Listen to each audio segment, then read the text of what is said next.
Everybody wants their website to feel alive, not just flat visuals, but motion that actually pulls you in. That's why award-winning site makes 2D and 3D so seamlessly. I found a website on Awards that doing this beautifully, and instead of just admiring it, I decided to recreate that same feeling, mixing clean 2D animation with subtle smooth 3D. In this website, the cards move with a smooth curved motion, and a 3D model floats inside a soft cloudy fog. This foggy atmosphere adds a whole new sense of depth and makes the experience feel more immersive. And this is my version.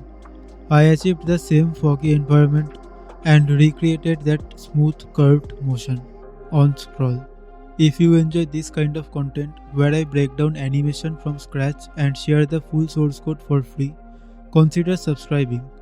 It really helps and motivates me to make more videos like this. Now enough talking. Let's get started. As always, the setup is pretty simple. I'm just using Lenis directly in the layout. You don't really need to worry about this part cause I have already linked the full repo in the description, so you can grab the whole code from there. I have already imported a component called curved scroll which I created earlier. Inside this component, we will build our entire 2D animation. First, I am creating a section to wrap the whole layout. Then inside it, I am adding a div with relative flex and flex column and gap of 10 vh to hold some images. After that, I am creating one more div with class name of curved scroll box. We will use this class later for animation. I am setting the size to 17 VW and giving it a 25 VW right margin to position it properly. Finally, I am using transform GPU and backface hidden just to keep everything smooth and avoid any lag. Then inside it, I am adding an image. The image takes up the full size of the container with object fit cover, so it scales nicely without stretching. And finally, I am adding 2 VW border radius to the parent of the image. Now I am copy pasting the same thing one more time, but this time I am switching the margin to the left, just to balance the layout on the other side. Then I am just repeating the same left-right sequence a few more times, but with different images.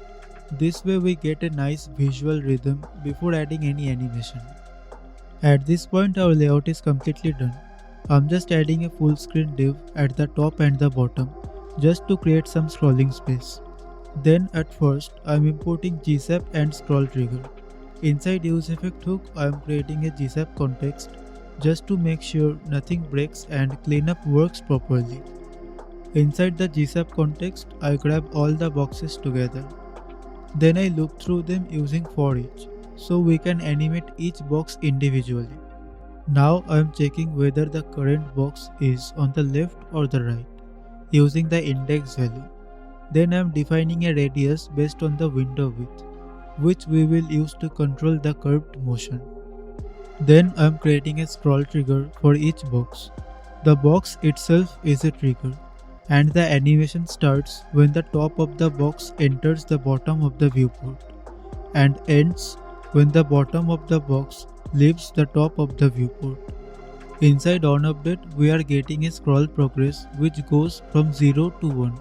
I convert that progress into an angle using pi, so the movement follows a smooth curve instead of a straight line. Then I use math.sin to calculate the horizontal offset based on the radius we defined earlier. After that, I flip the direction depending on whether the box is on the left or the right. And finally, I am applying the value to the x position using gsap.set, so the box smoothly moves left and right as we scroll.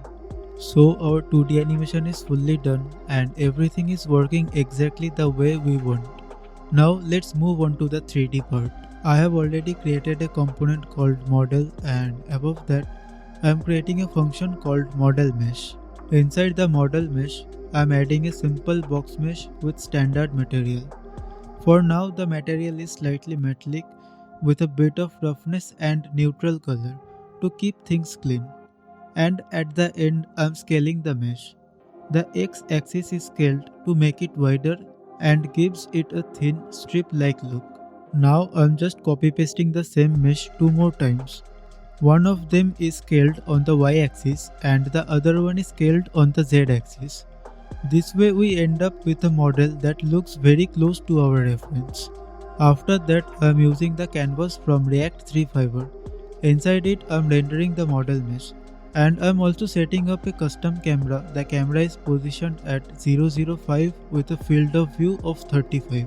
And to quickly set up the lighting, I am using Stage from the Drei library. I am keeping adjust camera set to false so it doesn't override our custom camera setup. Now let's go back to the curved scroll component. Inside it, I am creating a full screen fixed div with z-index of 10, and inside this div, I am importing and rendering our model component. I am using orbit controls for now just to show you how the model looks from the different angles. We won't keep this for the final result, it is only for the preview and inspection. Now it's the time for 3D animation. I am wrapping the whole model inside a group and attaching a ref to it, so we can control and animate everything together.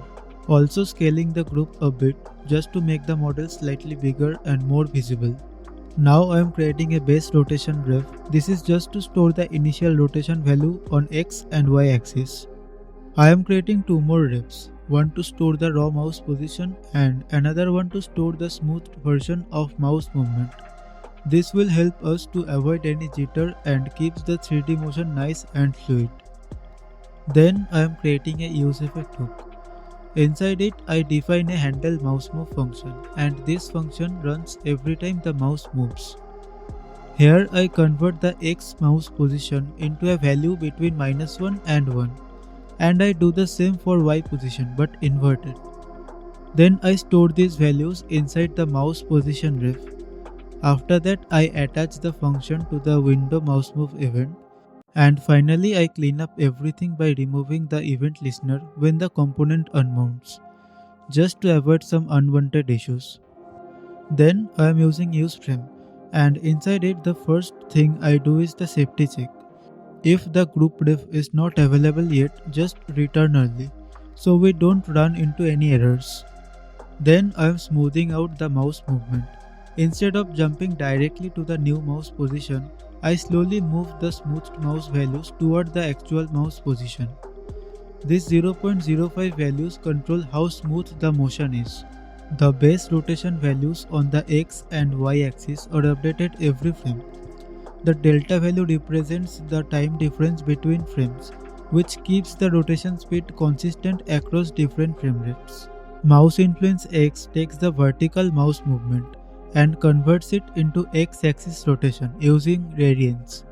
Mouse influence Y takes the horizontal mouse movement and converts it into y-axis rotation, again keeping the range controlled. Vertical movement tilts the model up and down, while horizontal movement rotates the model left and right. Target rotation X and Y combines the base rotation with the mouse-driven rotation, creating smooth natural movement that responds to interactions. Finally, the model's X and Y rotations smoothly interpolate towards the target values, adding the last layer of soft fluid motion to the 3D animation. Lastly, I am adding fog on top of the group to create depth in the scene. And finally, our animation is completely done. We combined simple 2D scroll motion with 3D interactive movement without overcomplicating the setup. If you enjoyed this breakdown, let me know in the comments. I will see you in the next one.